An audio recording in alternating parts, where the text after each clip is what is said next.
It's time to get your morning started with the news you need to know. News update. This is what's trending with DJ and PK. Hashtag NFL.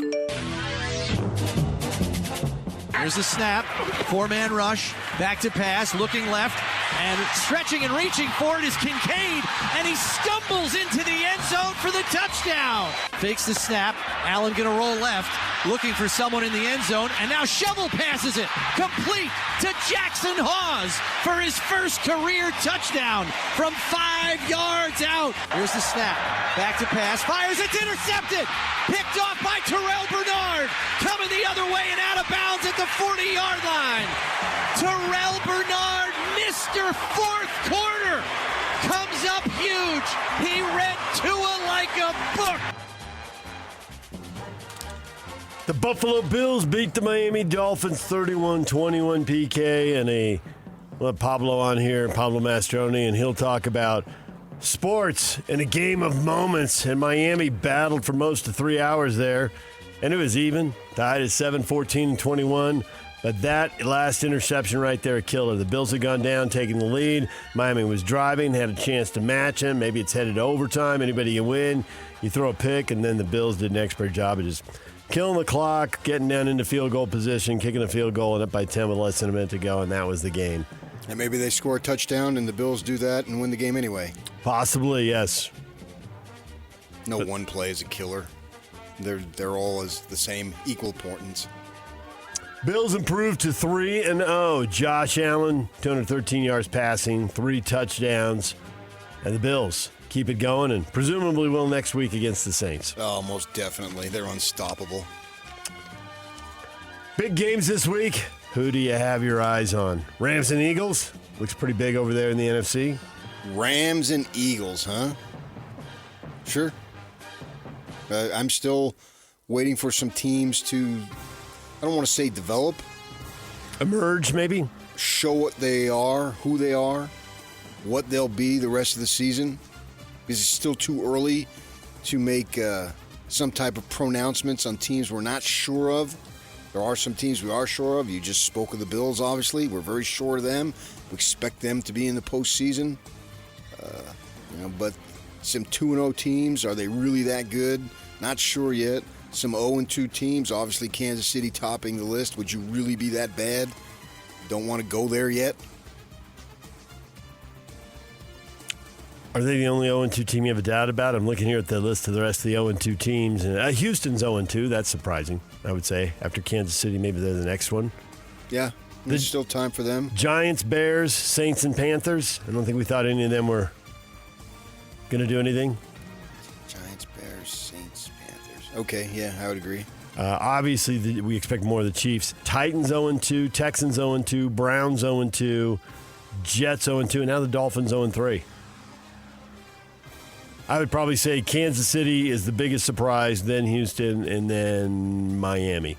Miami's been at least mediocre. Don't you remember all these teams were going to lose for the right to get Arch Manning? Yeah. That's already changed. New plan. The 2-0 teams, you're not buying the Bengals or Colts yet? See if they're for real? Well, the Bengals now with the injury, what's that you going gotta to happen because of right. what can Jake Browning do? Is he a success story just waiting to emerge who's just been sitting behind Joe Burrow all this time? I don't know. I think they can be decent. He's been in the league now a number of years, hasn't had a lot of playing time, but seems like, gosh, he was at Washington 10 years ago when he was playing. I'm speaking of the Huskies, of course. So I've got to see there. And then who else did you say? The 2-0 teams, Bengals, Colts. The Colts, maybe Jones needed to get out of New York or New Jersey, and then he's a veteran too. We've seen veterans bounce around. It wouldn't certainly be the first time that this has happened if there's success there. Over in the NFC, Buccaneers, Niners, Cardinals, and Rams. Who's for real? People talked up the Cardinals, and I didn't buy it, but, they haven't beaten two good teams by any stretch. Maybe they are primed. Maybe they do have it more together and made some good acquisitions in the offseason. That's what I'm saying. It's just simply too early to be making judgments on most of these teams. Cardinals have the Niners and Seahawks the next 2 weeks. They got a couple division games to show where they stack up with some of those teams and win them both 4-0. With 2 division wins, at that point, you got to start taking them seriously. If they only win one, then it'd be 3-1. If they lost both, they'd be 2-2. Thank you. I'm glad you cleared that up. If they had won both, they'd be 4-0. Best teams in the AFC, Bills, Ravens, and Chargers. Best teams in the NFC, Eagles, Packers. Nobody on there. I'm not willing to put the Chiefs out of the list yet. Out, not yet. Not even close. NFL announced that the Eagles should have been penalized for at least one false start when they used the tush-push brotherly shove against the Chiefs, and that they've instructed officials to call the controversial play tight going forward as a result of that missed call. Oh, I'm so sick of hearing about this. 49ers quarterback Brock Purdy declared himself day-to-day as he works back from a turf toe injury. Says his status Sunday is up in the air. I want to play every game. I want to be out there. You only get 17 regular season games, and every game matters. Nah, I'd like to sit out a couple. Just, increase my longevity for an opportunity to get another contract when I'm 37. DJ PK. Hashtag Utah. Utah and Texas Tech, 10 a.m. How much more can we say about this one, PK? A couple of 3-0 teams, 16th ranked Utes, 17th ranked Red Raiders. We are less than 27 hours now. We need a big countdown clock on the video feed for this show. The countdown to kickoff. It'd be dramatic. Utah's offensive line, Texas Tech's defensive line. You're going to be throwing elbows in the press box with all the NFL scouts looking for seats. Well, I know they're going to be lining up to see what I think. Over here, guys. Yeah, so I'll be busy. Busy day. At least a half dozen future NFL players, maybe more than that. We'll see how it shakes out along the offensive and defensive lines for these two teams. Yeah, Watch mostly, them butt but heads. I'm more of a quarterback guru, so they'll be talking to me about that. Okay. DJ and PK. Hashtag BYU. BYU off to a 2-0 start, playing the first road game at East Carolina. Last couple times they played the Pirates, they've been beaten, but a lot has changed since then. Obviously, Jay Hill is in, and the freshman Brett Bachmeier making his first start in a road game. Just say Brett Bear. Only his grandma calls him Brett. Just go Grizzly, and then That'll lead you to Bear. You Grizzly Bear Bachmeier makes his first road Brett. start. Yeah, come on. Mostly brown bears there in the rolling hills of Western Carolina. How in the hell do you know that? I don't. I just made it up. I have no idea.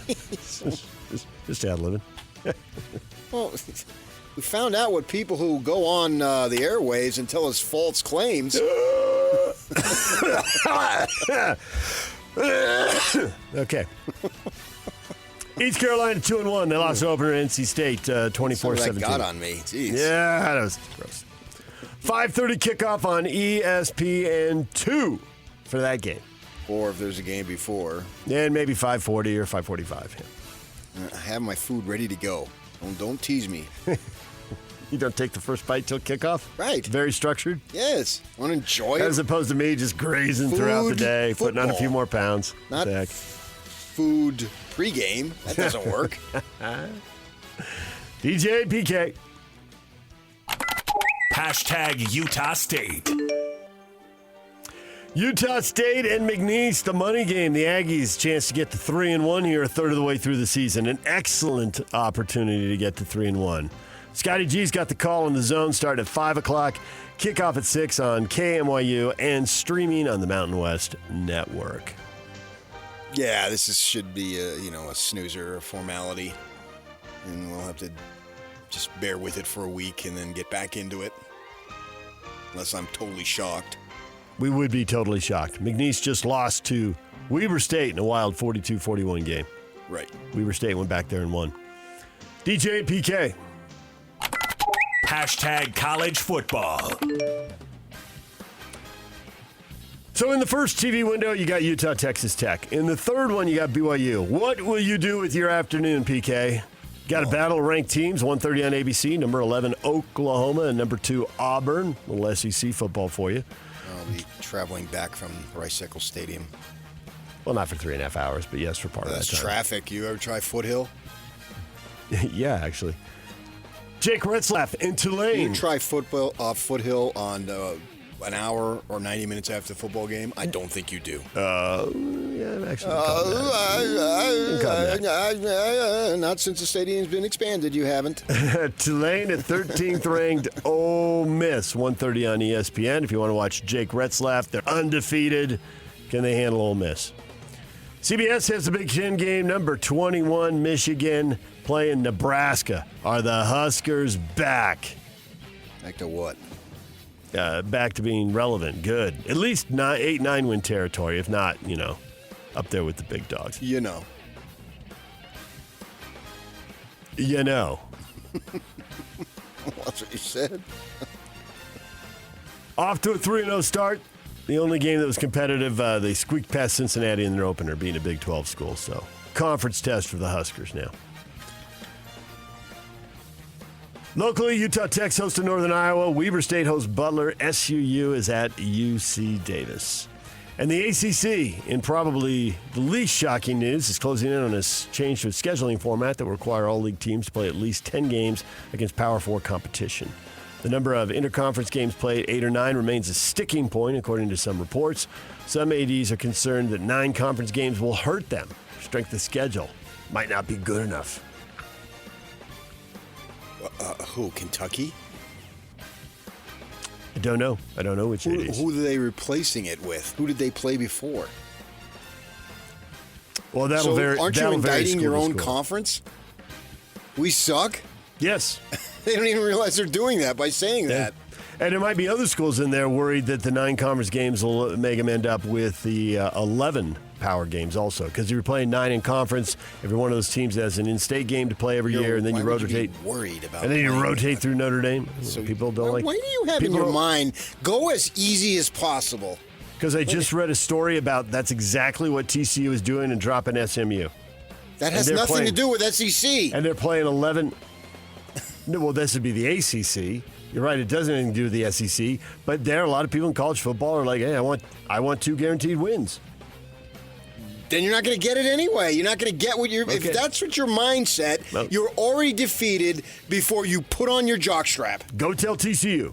TCU, you're already defeated before you put on your jockstrap. Yes, I'll tell anybody you want me to tell. I think it was a Sonny Dykes quote. Then try I'll to tell find it. Sonny Dykes that. You're not going to backdoor your way into anything. I'm not going to budge from that, and we'll get to that here in a minute. DJ PK. Hashtag Major League Baseball. This is weird.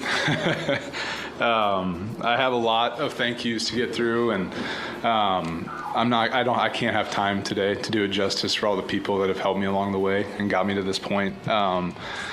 So today I'm just going to keep it short and sweet, and then be able to really tell people just how grateful I am for everybody that's in this organization, that's in this room, that's been here later on. But yeah, I'm gonna call it. I'm gonna retire.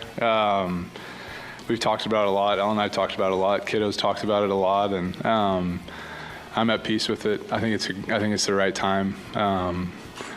And it's been such a fun year. I've had such a blast with this group. I've had such a blast with all you guys. So yeah, I can't think of a better season to go out. And we still have a lot to accomplish, obviously, this month. And the last thing I want to do is be a distraction to anybody for accomplishing our ultimate goal, to win in the last game of the season. So we're going to get through this today, and then we're going to go win the rest of the games and be good. But That is Clayton Kershaw announcing that he'll be retiring at the end of the season. 18-year vet. There's a lot of awards in there, PK. Cy Young's, huge statistical years, World Series championship, broke in with the Dodgers in 2008. He's done it all with one club.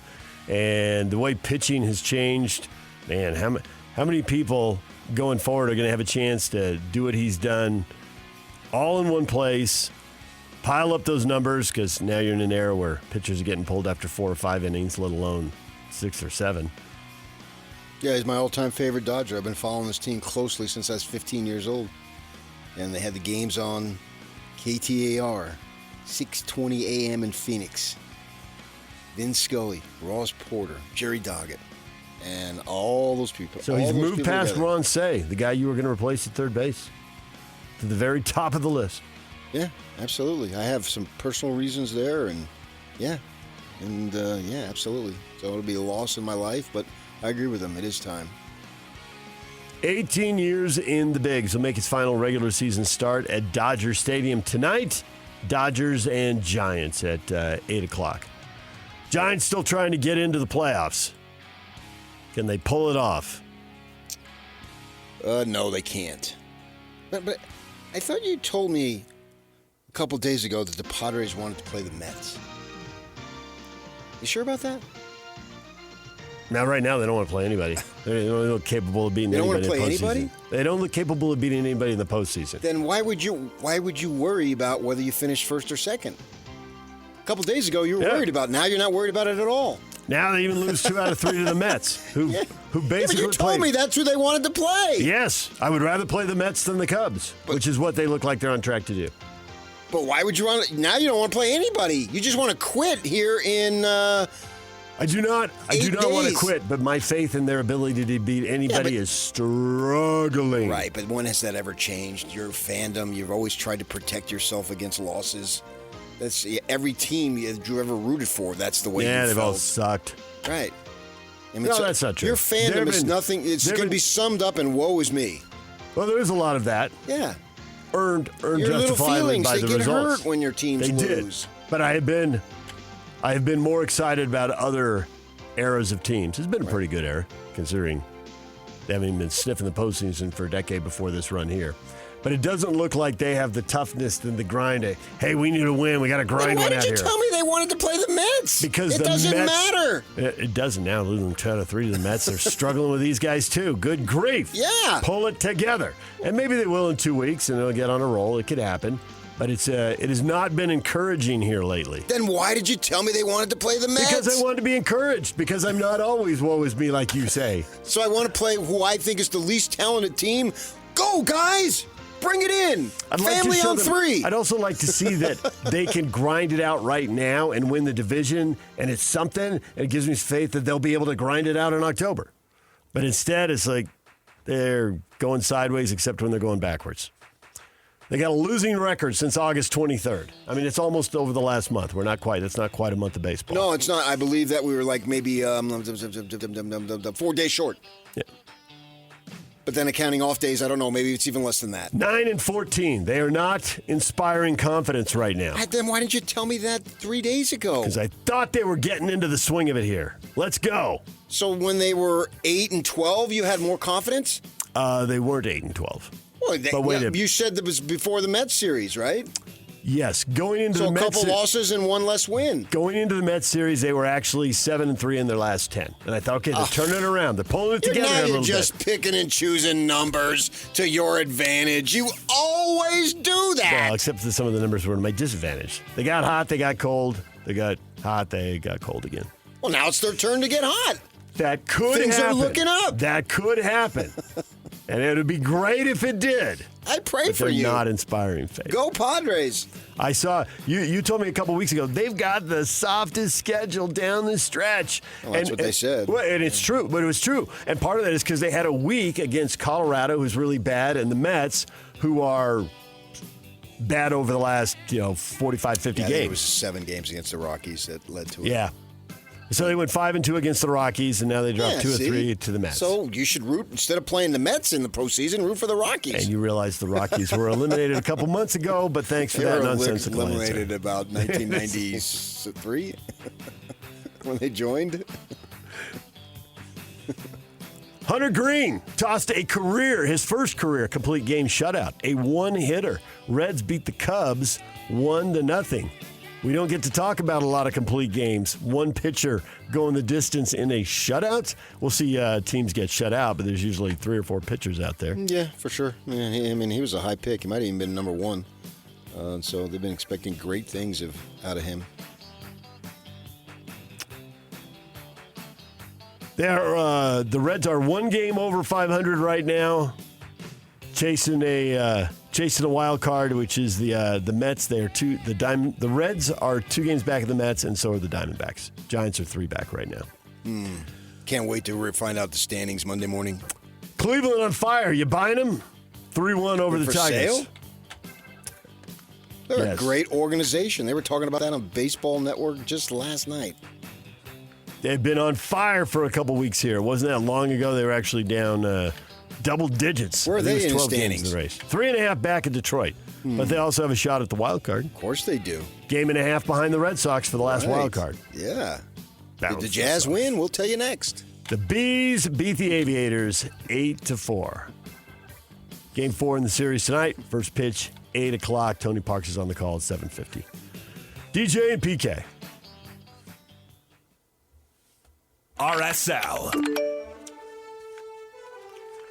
Real Salt Lake just beaten 4-1 at home by LAFC. They got to turn around and play them Sunday night. You'll hear the game here on The Zone. They'll be without Victor Olatunji, who got the red card. We'll talk to Pablo Mastroeni about this coming up at 9 o'clock. He will join us. Pre-match show will start at 6 Sunday. The game will kick off at 7, a place they've had very little success against a team that just thrashed them. But as they head down the stretch here, they really need to win. Pablo was saying a week ago they need to win 5 of the last 7. So they won 1, they lost 1. You follow that math right now, they need 4 out of 5 down the stretch, according to that plan. Yep. DJ and PK. Hashtag NHL. Utah Mammoth will play a pair of split squad games against the Colorado Avalanche Sunday in their first preseason action. Puck drops on Game 1 at 2:30. Game 2 is at 6:30, and you're going to hear both games on The Zone. Getting a lot of people some ice time. A little split squad. You're familiar with this. Baseball, growing up in Arizona. They do this in March. Does Mike call both games? I believe he does, but I don't know. He will that. be, yes. Yeah. And they actually have to move arenas between the two, so Yeah. Which arenas are they moving from and to? they're playing at the Denver University Arena for the first one, then at Ball Arena where the Avalanche typically play for the nightcap. He's got to take an Uber between the two. I was talking to him earlier this week. What is Trending is brought to you by Shamrock Plumbing. There's no job too big or too small. Get the personal touch with Shamrock Plumbing. Coming up 8:45, Chris the Bear Felica, Fox Sports sportscaster, wagering expert on the Big Noon Kickoff Show. He's always got the odds and who's going to win what and who's going to cover what. We'll talk with him coming up at 8:45. Pablo Mastroeni, RSL head coach, at 9 o'clock. Question of the day is next. Stay with us.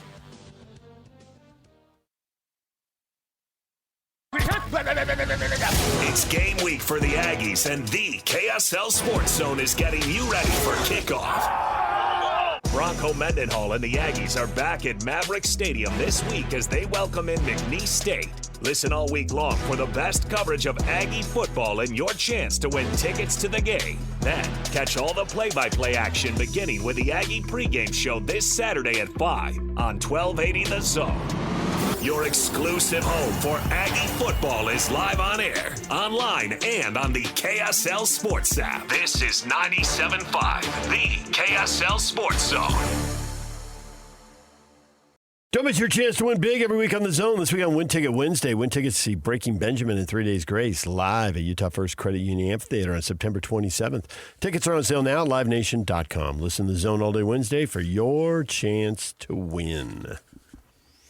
Question of the morning. Ute fans, what are you going to be thinking come Saturday afternoon? Life is good today. Ben, it's good to be 4-0. Well, the best thing about 4-0 is a chance to go 5-0. I hate that expression. Johnny's dance party. When I feel inspired to give a score 90% of the time, it's very accurate. Oh, jeez. What's the So higher here we power? go. I'm feeling it. And the final score Saturday will be Utah 27. Oh, I was going to guess what he was going to guess. Oh, go ahead and guess the rest I of was it. going to say 37. I already came into my Oh, mind. Utah 27, Texas Tech 24. Oh, I'll take that. Right Nice now. tight game. Yeah. I'll take that anytime. Competitive game, and the Utes come out of it 4-0 with a chance to be 5-0. You'd be fired up. Yeah, but I hate that expression. I know you do. So I want to punch you. That I would like a nice competitive game right down to the end. Maybe a field goal or something, a drive. I want to see the Utes. Ideally, I think best case scenario for the Utes what they need to prove, what they need to show to themselves, not to yo-yos like me, is that they can get the ball with the clock winding down and go X amount of yardage, not 10 yards, 50 yards, say, and get into the game-winning position, whatever it might be. Now, if there were a field goal in that situation, the game would obviously be tied, so there'd be a little bit of less pressure. Because I don't think that he's, speaking of Devin Dampier, is that we're ever going to see him just light it up through the air game after game. It's not who he is. It's not the way the play calls are going to be, and I'm totally fine with that, right? It's not who Kyle wants to be the team to be. There's a whole list of things. He wants him to get in the end zone. I don't think he cares. But the point is, under pressure, you got to get it done. The defense knows you're going to throw it. It seems like that's the weakest part of the Ute offense. And if they could do that against one of the best teams on their schedule, at least for the 12 games here, who knows what's after that, then the sky's the limit. Yeah, I mean, can he do it against Ohio State in that last game of the season? I think that's the only question left. There it is. So in mid-January? Yes, exactly. Okay. So that's optimistic. If they show that, then they pretty much answered everything. And I think he can get the ball in scoring position in the end zone through the air. It's just I'm talking about it's not going to be the deep balls, right? That's not the way the offense is. But if you have a 2-minute up. drive against the clock. Yeah, however you get it in there, it's all that matters. So I think that if we put all the scenarios in a hat where this team is at right now, that would be best case, because then you would just look at everybody else and say, we did that, man. Yeah, we're good to go. We're rolling here. And they would just answer any questions, prove to themselves. Joel Klatt would just go berserk. There's 3 things in life that I can count on. Taxes? I think he always goes death. I was just messing up. Death, taxes, and Utah football. No, death, taxes, and Joel Klatt living up Utah football. Living doesn't up matter. Or loving up? Living up, loving up, okay. Lifing up, Rhett's laughing up, whatever you got. Yeah, that's what he's going to do. And with that in mind, I mean, he says that, and you look at the last 4 seasons, and the bottom line for them on losses is 4. And then it goes up. But every year he comes on and says, 3 things I can count on. Death, taxes, and Utah football. And they've lost 4, 5, 7. Nobody gets that much love for losing 4, 5, and 7. Nobody in the history of college football has gotten more love than that record, 4, 5, and 7. And then he still says the 3 things I can count on. Nobody ever questions him on it. 20 defeats. Yeah.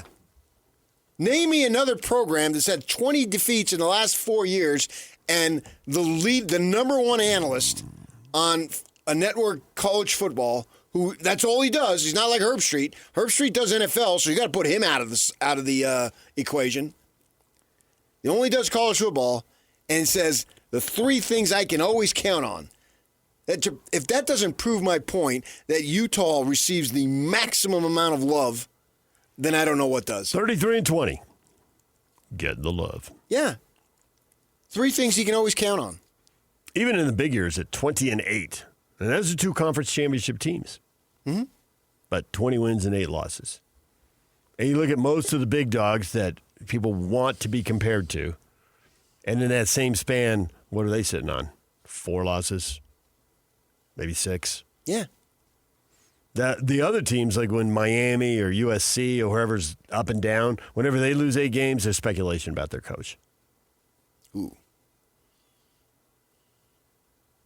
4-loss teams at SC started losing. Now, he didn't lose 4 games each season, so that's part of it. But 2 years in, Lincoln Riley, what's wrong at USC? And he went 11-3 the first year. And then I go 8-5 or 7-6 next year. I think 7-6. Yeah. So there's 9 losses. One of the losses was Tulane. Yeah, there's 0 conference titles in there. Yeah. And I think what's helped Utah is that they beat SC and Oregon rather than, say, Oregon State and somebody else. Yeah. They beat brand names. Yeah. Right. Yeah. And this year, this year, they've got this opportunity that presents itself to really be way better than what has been already accomplished. Way better. And tomorrow they get an opportunity, basically test one, to show it. That is the word Jared used right there. It says a true test for the season. We've been here before. RES has been hosting ranked opponents for a long time now, and it is time for another one. RESPCET. Yeah. Thank you, Aretha. Put some respect on that Utah name. RESPECT? Yeah. I gave them another marketing tool they could use. Not on. One Such after a another. gift. Such a gift. Yeah. Should have shared that when we had Mark Harlan on the air yesterday. Well, you didn't say RES. Didn't trigger you. No, it didn't. What am I, Stockton? You're Malone? I threw a bounce pass. You dunked it? Well, I don't refer to it as RES. No, but when you're typing, people often do. You often see that. We know what they're talking about. Nobody wants to type all that out. In my mind, I hadn't seen that, but maybe, really? Yeah, maybe it's out there. But once you said it, when I have that inspiration, 90% of the time, it's right. Christopher, I'm going to be thinking about Sunday, the 21st night of September, after another win at home over a top 20 team. Okay, yeah. All well and good. Yeah, absolutely. Let's go, man. I want to see that. I suppose if they go out there and just dominate 41-10, maybe that's better. But I would, for the development of the team for the next 8 games and 9 games or however many they have beyond that, I think I'd still probably go with them getting out of a close win, because then, too, you're looking to build respect for the conference, right? And Mark Harlan, I know they don't want to be there.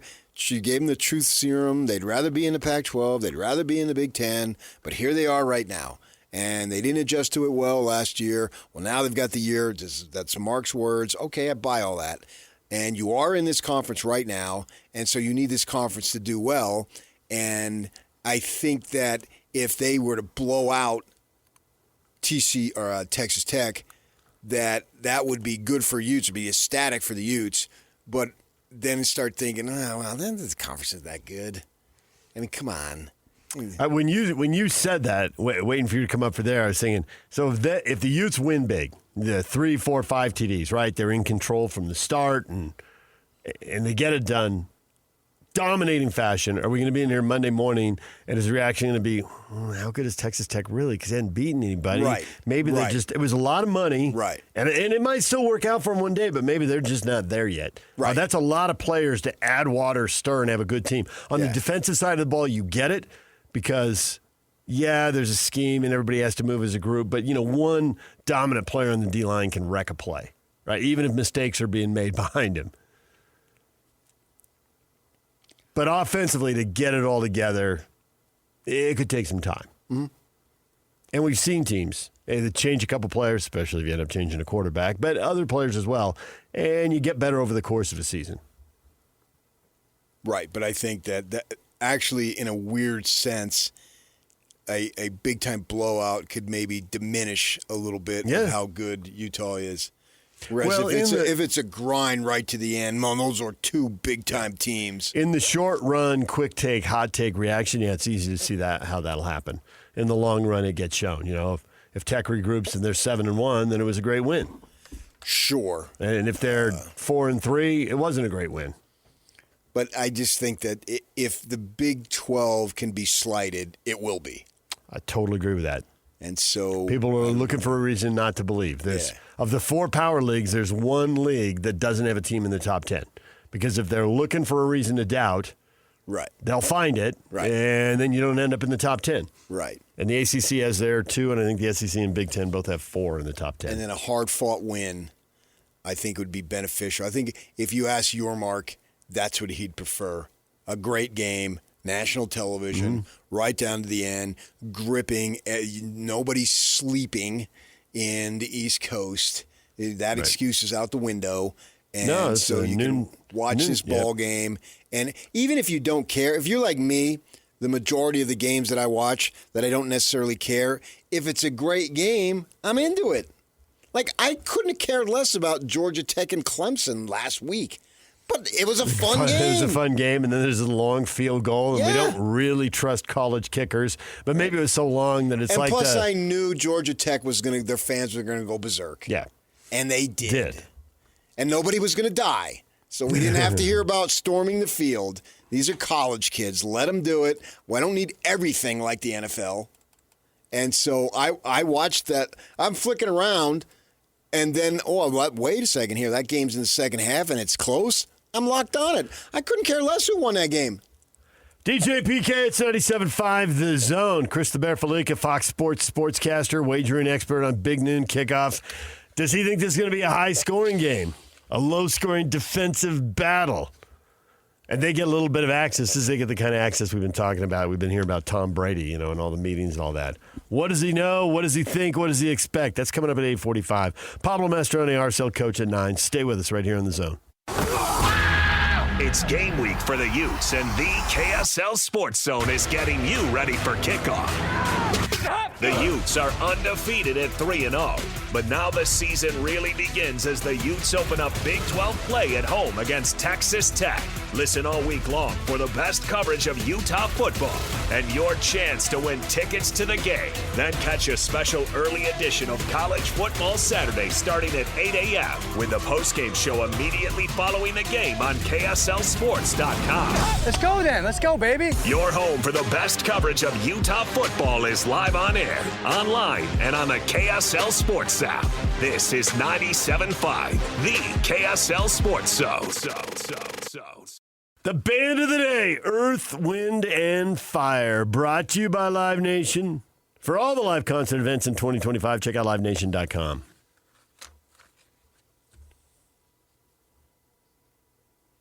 It's a Sunday this year, so Yak breaks it out on a Friday. It's an annual tradition. The 19th, the 21st, what's the difference? Just a couple of lyrics. We've already had listeners reference it in the social media. Everybody looks forward to it. Who doesn't want to hear Earth, Wind, and Fire? People who don't like Earth, Wind, and Fire, I guess. Who's that? I don't know. Death, taxes, and Earth, Wind, and Fire. 3 things I can count on. What other things can you count on in football? Is there other things you can count on? Can you say, I can count on this? Like the Buffalo Bills losing in the playoffs? Death, taxes, and the Bills losing in the playoffs. Put that out there, one of your things you do. How do you finish this sentence? In terms of football, has to be football related. Okay. Death, taxes, and for Joel Klatt. Football fans. Yeah. Finish this expression. Yeah. Yeah. Do it. Do it. Look me in the eyes. Do it. Do it. Do it. Death, taxes, and... What can you put in there? Joel, you can use it and say Joel Klatt says the 3 things you can count on. Well, then delete it and redo it. I'll quote tweet it later, so it freshens it up in people's timeline. Oh, quote tweet it. Look at you, man. You are so. All right, there it is. It's up on savvy. Twitter. David DJ James. Yeah. Football fans, finish this expression: death, taxes, and the Bears quarterback isn't good enough. The Bears quarterback. Been arguing Bears. Thank you, Jim forever. McMahon. That's the last time we get Jimmy Mack on the show. Yep. And he's been open way more to interviews, which is the storyline of every ex-player I've ever been around who was reluctant to do interviews. Then when the calls stop coming, I should say. No, I don't do it. I wonder what podcast Stockton's doing today. The John Stockton podcast.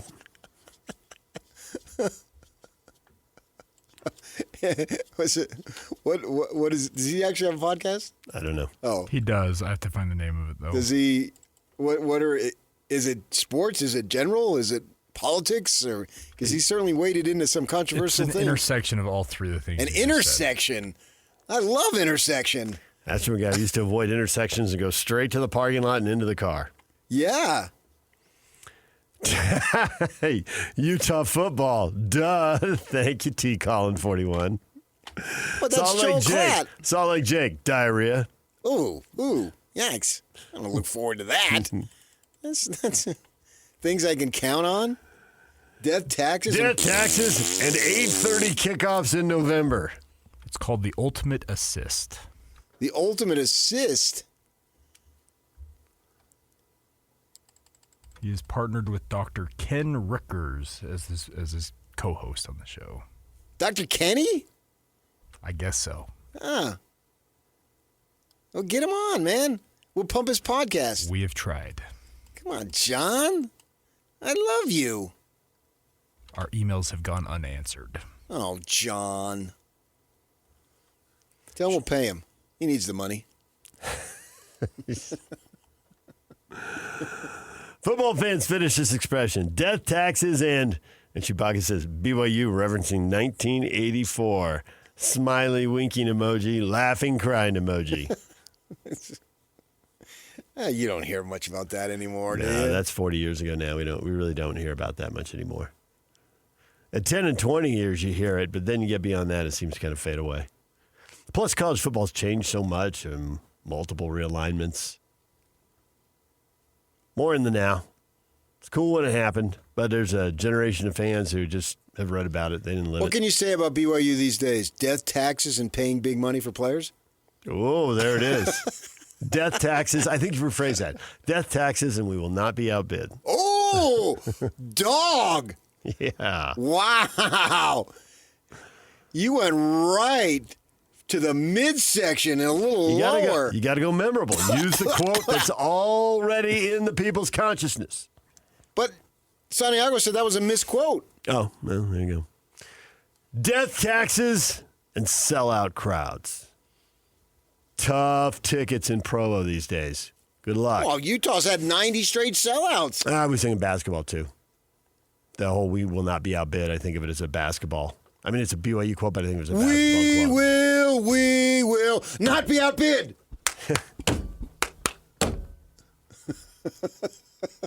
I gave him another marketing thing. We will not be outbid. Oh, Connor. Death, taxes, and is Cam Rising playing this week? Oh! See, where would you be if I didn't come to work today? You wouldn't have thought of that. I'd be breaking it down. Death, taxes, and SEC teams are overrated, according to Derek. I like it. Except they're not overrated this year, are they? Are they crushing it in the non-conference? Last year was great because there's a lot of embarrassing losses to reference. But this year, not so much. Who they beat? Auburn beat Baylor. SEC Texas beat the Big 12. lost to Ohio State. Aha! The biggest game in the SEC, and they lost. Yeah, well, that's the fault of the number one draft pick. The former number one draft pick. He never was the number one draft pick. Nope. All right, DJ and PK, it's 97.5 The Zone. Keep answering that question. We'll get to that coming up. And we'll get your picks for this weekend's games. We'll do that. Stay with us. DJ and PK, it's 97.5 The Zone.